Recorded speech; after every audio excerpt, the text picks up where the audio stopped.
The vicar repeated the word, and the rectangle came clear. Within the chanting I could now hear faintly, "Ya, Shub-Nigaruth," being repeated as if in response. Ahead of me, Greymock had risen to her feet and was standing very stiffly. The vicar turned then, rather than proceeding to the next phase, and moved slowly to the cloth on which the sacrificial blade rested. To his rear I noted that the Alhazred icon had also begun to glow. He knelt and raised the blade with both hands, bringing it to his lips and kissing it.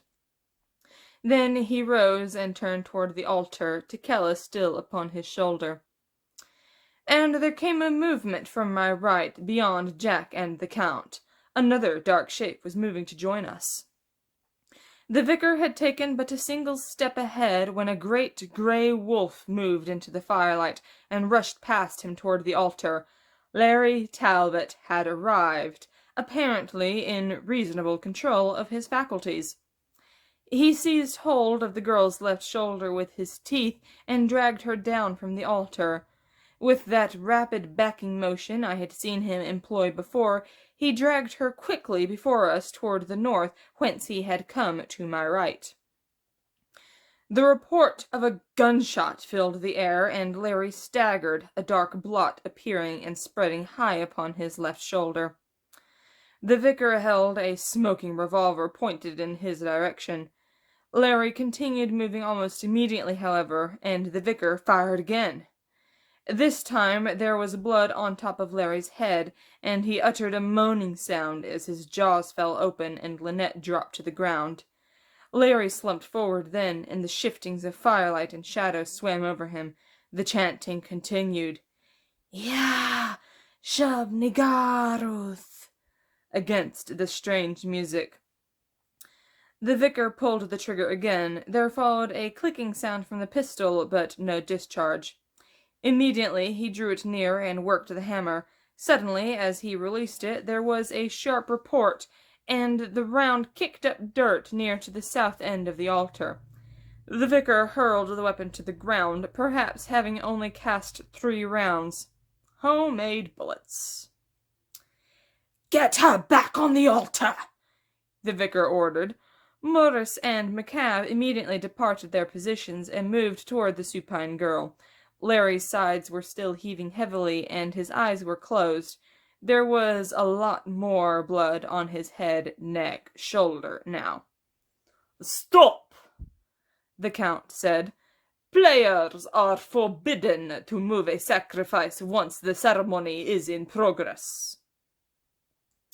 The vicar stared at him. Morris and McCabe halted, looked back and forth from the vicar to the Count. "I never heard of such a restriction," the vicar said. "It is part of the tradition," Jack stated. "There must always be a small, even if only symbolic, exit open to the sacrifice in this. The place where they fall becomes the new altar. Do otherwise, and you destroy the pattern we have created. The results could be disastrous." The vicar pondered for a moment, then said, "I don't believe you. You're outnumbered. It is a closer's bluff to make things more awkward for me. Morris, McCabe, put her back." The Count stepped forward as they advanced. "In a case such as this," he said, "the opposing parties are permitted to resist the desecration." I heard heavy, clumping footsteps in the distance, but they seemed to be passing the hill rather than approaching it. Morris and McCabe had hesitated, but then they moved forward, reaching for Lynette. The Count flowed forward. No single limb seemed to stir, but suddenly he was there beside them. Then he raised his arms out to the sides, his cloak dependent therefrom, and he moved them forward, completely engulfing the men within its folds. He stood thus for only an instant, arms across his chest, before a succession of snapping sounds could be heard. He opened his arms, and they fell to the earth to lie at odd angles, blood emerging from their ears, noses, and mouths. Their eyes were wide. They did not breathe. "You dare!" the vicar cried. "You dare to touch my people!" The Count turned his head slowly, raising his arms again. "You presume to address me so?" He flowed toward the vicar, but much more slowly. The music came clearer and clearer, the chanting louder, the inscription brighter, and as he moved, I beheld a silent form in the shadows to my right, whose presence had first reached me in the form of his scent, which I recognized from an encounter in the wood by moonlight. He approached soundlessly, the stranger wolf. The vicar's hand snaked out from beneath his cloak, casting something toward the Count. Immediately, the flowing ceased and the Count stiffened. In the meantime, shielded from the vicar's view by the Count's body, the stranger wolf entered the firelight, took hold of Lynette's shoulder, and continued what Larry had begun, dragging her back into the darkness. The Count was suddenly less than graceful. He swayed. He took an awkward step toward the vicar, whose hand dipped beneath his own cloak again to emerge and repeat whatever he had done. "What? What is it?" the Count asked, reeling toward the vicar, who retreated before him. Then the Count fell.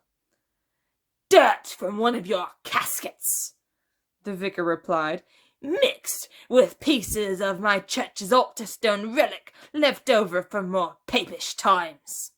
Finger-bone of St. Hilarion, according to the records. You require your consecrated soil, but over-consecration is like the difference between a therapeutic and debilitating dose of cyanide. Do you not agree?" The Count muttered a reply in a foreign language as the wolf disappeared with Lynette, and I realized that from all his talks with Larry, plus his knowledge of drugs and the samples he had obtained, he had succeeded several days ago in developing his own ideal dosage, and I had just witnessed the great detective's greatest disguise yet. I howled a "Well done!" into the night. Later, a "Good luck"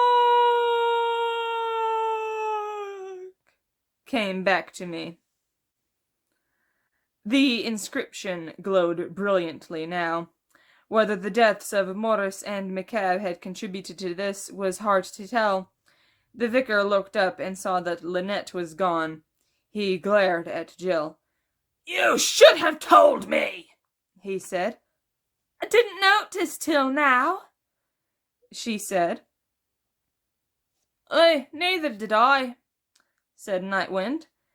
The vicar picked up the sacrificial knife, which he had dropped, moved back to his position, and drove the blade into the ground at his feet.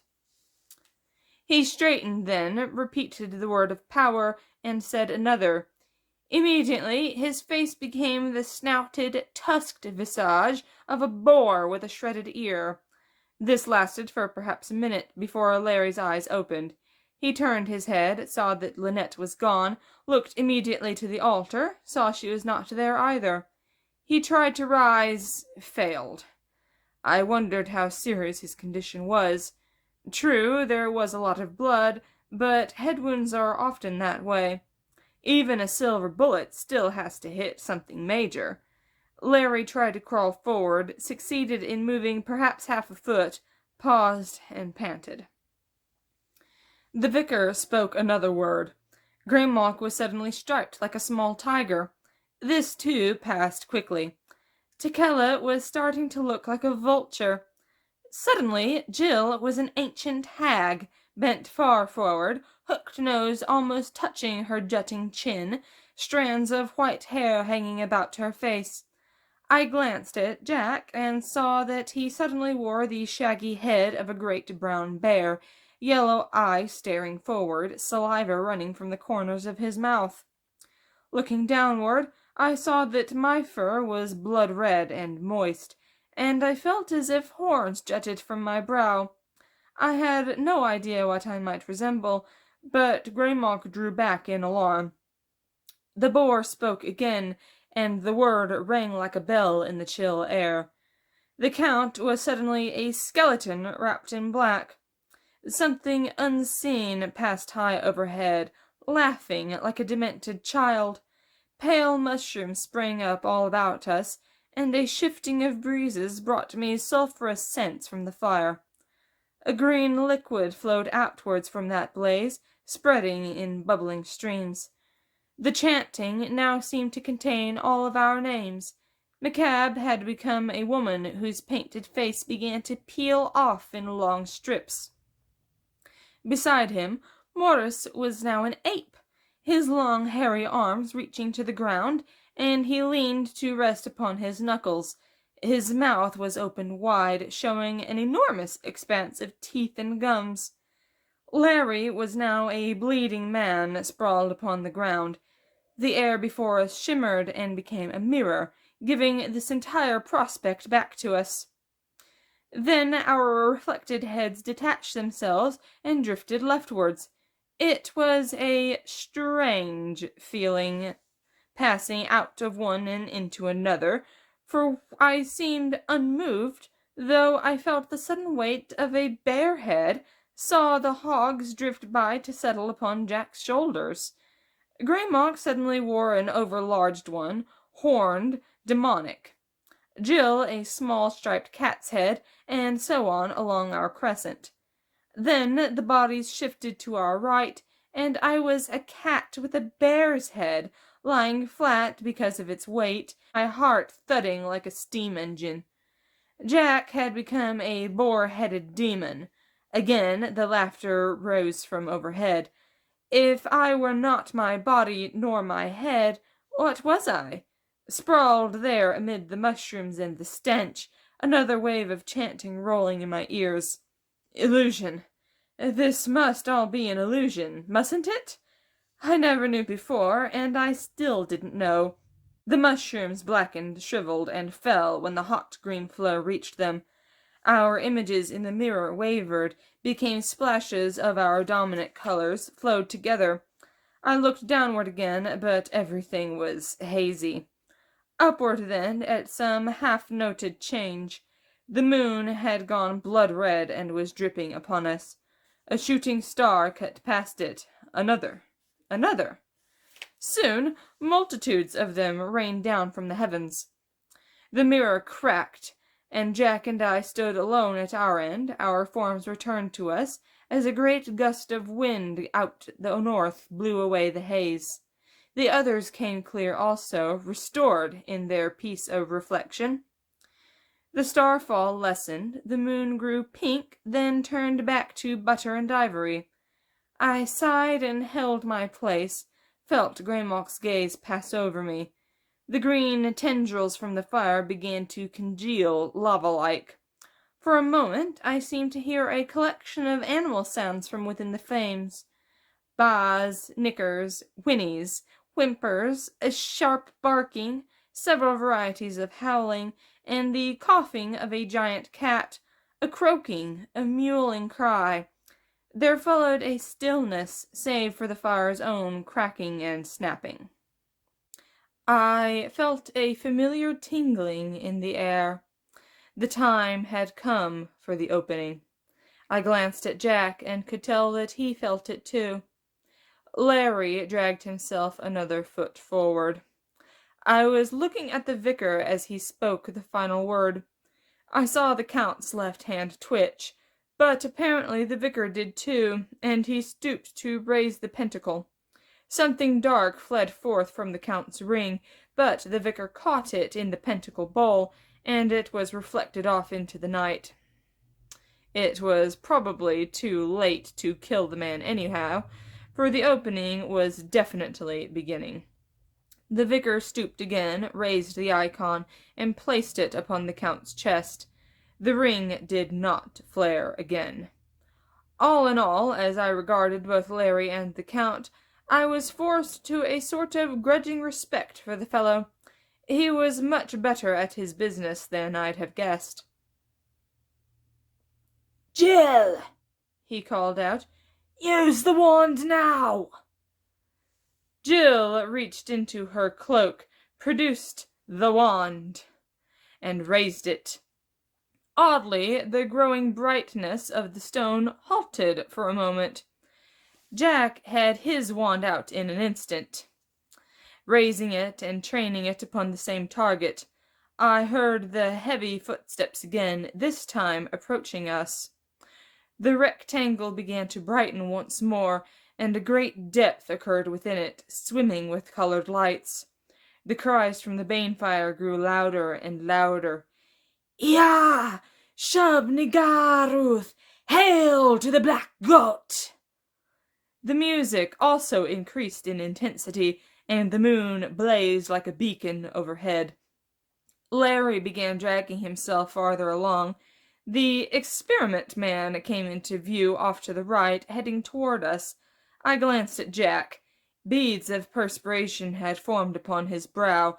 I could tell that he was pouring his will and spirit into the wand, but the opening continued. The experiment man lumbered up to us. "Pretty kitty," he said, pausing in front of Jack, which might have killed anyone else, but he already smelled of death and seemed aware of nothing untoward. Suddenly, the opening was arrested. The gateway lost some of its depth. The experiment man stooped and quickly snatched up Greymalk. "Pretty kitty," he repeated. Then he turned and walked away in the direction whence he had come. "Put me down! I can't leave now!" He sat down just beyond the firelight and commenced petting her. Larry continued his crawl, steady now. Depth returned to the gateway. I thought I saw a tentacle stir within it. Then something large and amorphous seemed to be drifting our way. "This isn't working well," I heard a small voice say. I sought its source. Bubo's head had emerged from the left side pocket of Jack's coat. "Bubo, what are you doing here?" I asked. "Well, I had to see it," he said, "to learn whether what I'd done was right. I'm not so sure now." Yes, it was a tentacle extended from the dark, approaching mass, reaching for the gateway. "What do you mean?" I asked. "I'm a pack rat," he said. "I thought you were outnumbered and outgunned, and I wanted your side to win, so I did the only thing I knew how." "What?" I asked, already beginning to guess. The dark mass was much nearer, and I smelled a deep reptilian musk. The experiment man had put down Greymalk and risen. He was approaching us again. Larry had moved much farther to my left. A tentacle emerged from the gateway, groped about, located Morris's right foot, wrapped about it, dragged him back inside. A moment later, it returned for McCab. Slurping sounds followed. "I fixed it so they defeat themselves after they disposed of you," Bubo said. "How?" There were great masses of tentacles now, all of them writhing toward the gateway. "I sneaked about last night," Bubo said, "and I switched the wands." I seemed to hear the odd sounds of a cat's laughter. It's so hard to tell when they're smiling. The old cat hadn't been telling me to fetch a stick. Carpe baculum. Seize the wand. I sprang into the air, catching it in my teeth, twisting it out of Jack's grasp. I could see the astonished expression on his face as I did so. A terrible wind began to blow past us. I heard the vicar cry, "No!" Tekela sprang up from his shoulders, wings beating. Turning my head, I saw that the gateway was closing. There followed a roar Growler would have been proud of, as Larry leaped at the vicar. They rolled upon the ground, passing right over the Count, knocking the icon from his breast. Then the mighty wind caught them, and they were carried toward the closing gateway and on through it. Jill looked puzzled as she continued to wield the closing wand, hair and cloak streaming forward. Jack had braced himself. Then his arm moved, hand dipping into the satchel and out, emerging quickly, casting the wine bottle of Slitherers into the gateway, to gunk it up. He grinned at me. "Any port in the storm," he observed. I felt the wind pushing me forward. Nightwind was trying to get behind a rock. Then the experiment man came up and halted before us, and the pressure was suddenly eased. "The Count?" he asked. Had Greymalk sent him after our ally? "The man on the ground," I replied. "Take him away." He continued past us, swaying but holding his own against the wind. He stooped and caught hold of the supine figure, raised it in his arms. I glanced at the gateway. It had already grown somewhat darker. The fire, scattered, flamed at a dozen small points, glowed from as many more. A few of these faded and winked out as I watched. Jill stared at the wand that she held, and I could read the realization coming into her expression. I heard Greymalk's voice from the shadows. "Come on! Let's get the hell out of here!" Bubo had already ducked back out of sight into Jack's pocket as we moved to take her advice. A single note, as of a crushed crystal goblet, filled the air. The stone was blank again. Abruptly, the wind ceased. The voices had already died away. We made our way northward toward the slope. Overhead, the moon seemed enormous. "Let's go!" Greymalk urged, as we came up beside her, and she was right. The hilltop would remain dangerous till dawn. I turned and looked back in time to see the experiment man start down the southern slope, carrying the Count. "Hi, Cat," I said. "I'll buy you that drink yet." "Hi, dog. I think I'll let you." Jack and Jill went down the hill. Gray and I ran after. The end. Thank you all so much for watching and listening along. I hope you all enjoyed it, and I hope that you can all try to find an opportunity sometime to get a copy of this book for yourselves. My copy is very worn, but I have enjoyed reading it every year since I got it. I hope you all have a very safe and very happy Halloween, full of candy and sugary goodness that will absolutely rot your teeth out, but it's so totally worth it. And stay spooky, stay safe, and try to stay sane. Although, really, insanity is just the most sane response to an insane world, isn't it? And this is an insane world, so no, don't try to stay sane. Be as insane as you want.